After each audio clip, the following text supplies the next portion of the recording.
Bowling alleys across our state urging the governor to allow them to reopen in some capacity. Owners gathered in front of the Capitol today saying that they are ready and willing to open their doors safely. Fox 17's Michael Martin here with the story. Michael? Yeah, Janice, Derek, good evening. That rally that happened this afternoon in Lansing comes on the heels of a lawsuit filed last week on behalf of the Bowling Centers Association of Michigan. And one of the locations involved in that lawsuit against Governor Whitmer and Attorney General Dana Nessel is Spectrum Lanes in Wyoming. And they say it's time to give bowling alleys the chance to open back up. We spray the shoes, clean the bowling balls on a continual basis. It wouldn't just start happening today. Right. It happened 20 years ago. Mike Marks, co-owner of Spectrum Lanes in Wyoming, is frustrated that his business remains closed due to COVID-19 with no date to reopen in sight. Hey, we're not asking to let us have 1,000 people in here right away, but we can control the spacing and let us utilize part of our business to the best of our ability in a safe manner.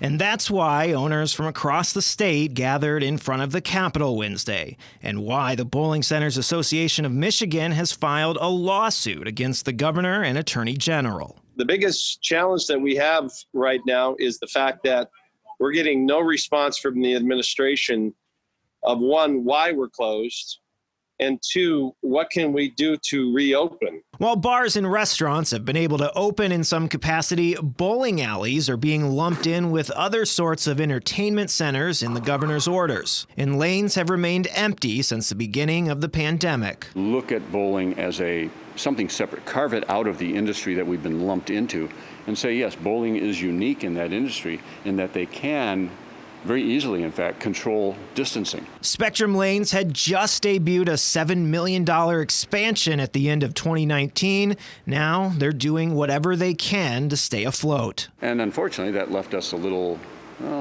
weak in surviving a long-term downturn like this because we used our available assets. They've had to let go the majority of their 80 staff members. We would be willing to accept, even partial use every third lane, to at least do something. And because Michigan is one of only 5 states with lanes still barred from opening, Eaton says business is just moving elsewhere. We have people that are regular bowlers here that go to Indiana, Ohio, Illinois every single weekend for tournaments or to bowl.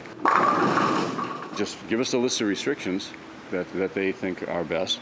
And also we'll probably add some of our own because we want to be safe as well.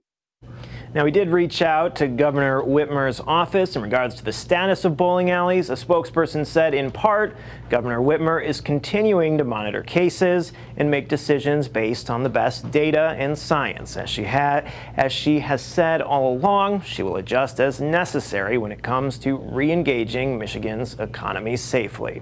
For now, live in the newsroom, Michael Martin, Fox 17 News.